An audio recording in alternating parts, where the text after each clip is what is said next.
وہ تو آخری گیند تک لڑ رہا تھا، وہ تو حکومت چھوڑنے کے لیے تیار نہیں تھا. ہم نے جی زبردستی ہم نے عدم اعتماد کے ذریعے سے یہ جنگ جیت لی. تو اس کے بعد سوال ان سے کیا جائے کہ حکومت لینے کی جلدی کس کو تھی؟ جی شہباز شریف صاحب کو. حالانکہ یہ 16 جماعتیں ہیں، 16-17 جماعتیں. کس کو جلدی تھی؟ شہباز شریف صاحب کو. کیا بننا تھا؟ کرائم منسٹر بننا تھا. اگلا سوال ان سے پوچھا جائے کہ جب عمران خان کی حکومت تھی تو تب ڈیفالٹ کا خطرہ تھا؟ تو کہیں گے جی ایسا کچھ نہیں تھا، بلکہ معیشت کے تمام اشاریے مثبت تھے، اور موجودہ وزیر خزانہ خود بھی اس کو مانتا ہے. مطلب کہ جو وزیر خزانہ مفتی اسماعیل صاحب ہیں، اس نے مانا ہے اس چیز کو کہ اشاریے بالکل مثبت جا رہے تھے. گورنمنٹ جو تھی عمران خان صاحب کی وہ بالکل بہتر پرفارمنس، مطلب ایک پٹڑی پہ چڑھ گئی تھی. تو اس کے بعد اگر ان سے سوال کیا جائے نا جی کہ مہنگائی کا ذمہ دار کون ہے، وہ قیمتیں خود بڑھا رہے ہیں، مہنگائی کا ذمہ دار عمران خان ہے. یعنی کہ عجیب قسم کی ان لوگوں کی اپنی ایک سائنس ہے، اس کا آج تک کسی کو پتہ ہی نہیں چلا کہ یہ کس سائنس کے ذریعے چور دروازے سے آئے ہیں اور کس سائنس کے ذریعے یہ کیا کرنا چاہ رہے ہیں. مطلب عوام کو ان لوگوں نے جو ہے نا وہ بالکل ایسے بنایا ہوا ہے، فدو بنا کے رکھا ہوا ہے کہ یہ کہتے ہیں بس جی عوام کو ہم جو ہے وہ ورگلا رہے ہیں اور عوام ہمارے جو ہے نا وہ قابو میں آ جائے گی جیسے بھی ہے. لیکن ان لوگوں کے پاس نہ کوئی بیانیہ ہے، نہ ان لوگوں کے پاس کوئی پالیسی ہے کہ ملک کو کیسے چلانا ہے کیسے نہیں چلانا ہے. آئے ہیں 50 دن کے لگ بھگ ان کی گورنمنٹ کو ہو چکے ہیں، لیکن ابھی تک ان کے پاس کوئی ایسا مجھے ایک بتا دیں ان لوگوں نے غریب کو ریلیف دیا ہو. بلکہ الٹا ان لوگوں نے غریب کی منجی ٹھوکی ہے. کوئی ان لوگوں نے ایسا کام نہیں کیا جس سے غریب کو فائدہ ہو. قیمتیں دیکھ لیں کہاں سے کہاں تک پہنچ گئی ہیں، لیکن ان کو کوئی پوچھنے والا نہیں ہے. مطلب ہمارا قانون اس طرح کا بن چکا ہے اس ملک کا کہ آپ اقتدار میں تب بھی آ سکتے ہیں، آپ چوری کریں، ڈاکے ڈالیں، بڑے بڑے ڈالیں، آپ اقتدار میں آ جائیں گے. پھر آپ کو وزارت تب ملے گی جب آپ کوئی بڑا ڈاکہ ڈالیں گے، تب ملے گی. مطلب ایک شریف انسان، دیانتدار اور ایماندار آدمی اس ملک میں سیاست نہیں کر سکتا، کبھی ہو ہی نہیں سکتا. دوسری بات یہ ہے کہ ان سے اگر پوچھا جائے کہ معاہدے اس نے اگر عمران خان نے کیے تھے تو 5 سال پورے کرنے دیتے عمران خان کو تاکہ پتہ چل جاتا، تو ان لوگوں کا بیانیہ کچھ اور ہوگا. لیکن یہ لوگ امریکہ کو ناراض نہیں کرنا چاہتے تھے. اصل وجہ جو یہ تھی نا کہ ان لوگوں نے جو وہاں رجیم چینج کے ذریعے جو آپریشن کیا، پیسے لگائے. آپ سے میرا سوال ہے، آپ مجھے یہ بتائیں کہ پہلے یہ لوگ عدم اعتماد کے لیے کتنی بار اکٹھے ہوئے ہیں؟ ان لوگوں کا کوئی ایسا ایگریمنٹ نہیں ہوا کہ یہ اکٹھے ہو کر ایک جگہ پر عمران خان کو گرا دیں. بیرونی طاقتیں ملی، کچھ اندر سے میر جعفر ملے، میر صادق ملے، جن کی وجہ سے یہ رجیم چینج کیا گیا اور ایک چلتی اچھی بلی حکومت کو ان لوگوں نے گھر بھیج دیا. اب میرا ان پٹواری حضرات سے ایک سوال ہے کہ 2 روپے چیز مہنگی ہوتی تھی تو آپ کا جو ہے وہ آپ کہتے تھے کہ بس غریب مر رہا ہے، غریب مہنگائی کا جو مہم ہے یہ پی ٹی آئی حکومت نے زور و شور سے جاری کر دی ہے، بس اب غریب کوئی نہیں رہے گا. میرا ان سے سوال ہے کہ 150 روپے لیٹر پر پیٹرول آپ کو سستا لگتا تھا، مہنگا لگتا تھا، اور 210 روپے پر آپ سستا کہہ رہے ہیں. ہمیں بھی وہ سائنس سمجھا دیں تاکہ ہمیں بھی اس سے افاقہ ملے جس طرح آپ افاقہ لے رہے ہیں. سیدھی بات ہے کہ بغض عمرانیہ میں آپ لوگ مبتلا ہو کر ملک کا تہس نہس اور بیڑا غرق کرنے کی طرف جا رہے ہیں. تو اگلی بات میں آپ سے یہ کروں گا کہ خان صاحب نے اپنے دور حکومت میں 10 ڈیموں پر کام شروع کیا. 10 ڈیموں پر تاریخ میں پہلے اتنے بڑے ڈیم نہیں بنائے گئے جن پر خان صاحب نے آتے ہی جو ہے نا وہ فوکس کیا تھا کہ میں جب بھی آؤں گا اقتدار میں ڈیموں پر کام کروں گا تاکہ ایک تو پانی کی قلت ختم ہو جائے گی اور دوسرے نمبر پہ ہمیں فری بجلی ملے گی.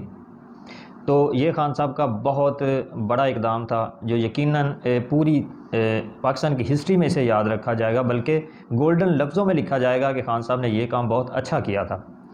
یعنی کہ پہلے بھی گورنمنٹ آتی رہی جاتی رہی، ان لوگوں نے اپنا سوچا، اپنی اولادوں کا سوچا. غریب اولاد جو تھی نا، غریب قوم کی اولاد یا اس پاکستانی عوام کا آج تک کسی نے نہیں سوچا.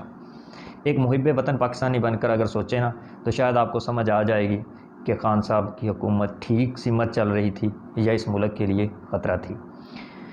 تو اب میرا سوال ہے پٹواریوں سے، وہ یہ ہے کہ ابھی پیٹرول جو ہے وہ 15 دن بعد، مطلب 15 تاریخ کے بعد یہ پھر بڑھانے جا رہے ہیں.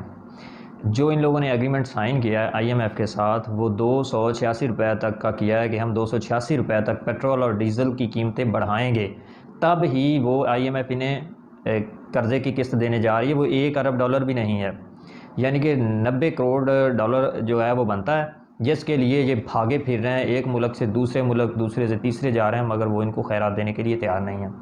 ان لوگوں نے ایسی عجیب آ کر تباہی پھیری ہے. اگر ان کے پاس کوئی ایسی اسٹریٹجی نہیں تھی ملک چلانے کے لیے تو یہ جو 18-17 پارٹیاں اکٹھی ہوئی ہیں یہ آئے کیا کرنے تھے. ملک اس نہج پر پہنچا دیا ہے اور آگے آگے دیکھیں ابھی ہوگا کیا. ملک کا ان لوگوں نے بیڑا بالکل غرق کر دیا ہے. غریب دن بہ دن تنگ ہوتا جا رہا ہے. غریب بیچارے نے تو تنگ ہونا ہی ہونا ہے. سفید طبقہ جو ہے نا، سفید پوش، وہ بھی اس سے متاثر ہو رہا ہے. کہاں تک لوگ جو ہے وہ آسرا کریں گے؟ آخر جو ہے نا عوام نے بھی کچھ فیصلہ کرنا ہے. آج لوگ عمران خان کے ساتھ کھڑی ہے عوام. وہ چاہتے ہیں کہ حقیقی آزادی کی جنگ لڑی جا سکے. جنگ کن کے خلاف لڑنی ہے؟ یہی جو 2-3 خاندان ہیں ملک کو لوٹ رہے ہیں. ان لوگوں کا جو پیسہ ہے وہ اربوں خربوں میں بن رہا ہے. ہماری جو ویلیو ہے روپے کی وہ کم ہو رہی ہے. مطلب یہ ہو رہا ہے کہ ان لوگوں کی جائیدادیں بڑھ رہی ہیں، غریب سے غریب ہوتا جا رہا ہے. خان صاحب نے بالکل ٹھیک کہا تھا کہ آپ اپنا کینڈیڈیٹ وہ چنیں جس کی بیرون ملک میں کوئی جائیداد نہ ہو، کیونکہ وہ آپ کا محب وطن کینڈیڈیٹ جو لیڈر آپ جسے منتخب کریں گے وہ کبھی نہیں بن سکتا اگر اس کی پاکستان میں جائیداد نہ ہو. یعنی اس کی اگر پاکستان میں جائیداد ہوگی تو وہ آپ کا خیر خواہ ہوگا، آپ کا سوچے گا. اگر وہ باہر ہوگی اس کی جائیدادیں تو آپ کو کبھی نہیں سوچے گا، کیونکہ ان لوگوں نے جب بھی اقتدار سے آؤٹ ہونا ہے ان لوگوں نے باہر ہی جانا ہے. پاکستان کے لیے ان لوگوں نے پاکستان میں بیٹھ کے کوئی کام نہیں کرنا. یا یہ جیل میں جائیں گے یا یہ باہر جائیں گے. پھر 5-10 سال بعد جب کوئی آئے گا پھر NRO سائن کریں گے، پھر آئیں گے اقتدار میں پیسہ بنائیں گے، چلے جائیں گے. برکیف عوام کو خود سوچنا ہوگا کہ ہم کس سمت جا رہے ہیں، کس شخص کے ساتھ ہمیں کھڑا ہونا ہے، کس شخص کا ہمیں ساتھ دینا ہے، کون محب وطن ہے اور کون اس ملک کو نقصان پہنچا رہا ہے. آج تک کے لیے اتنا ہی.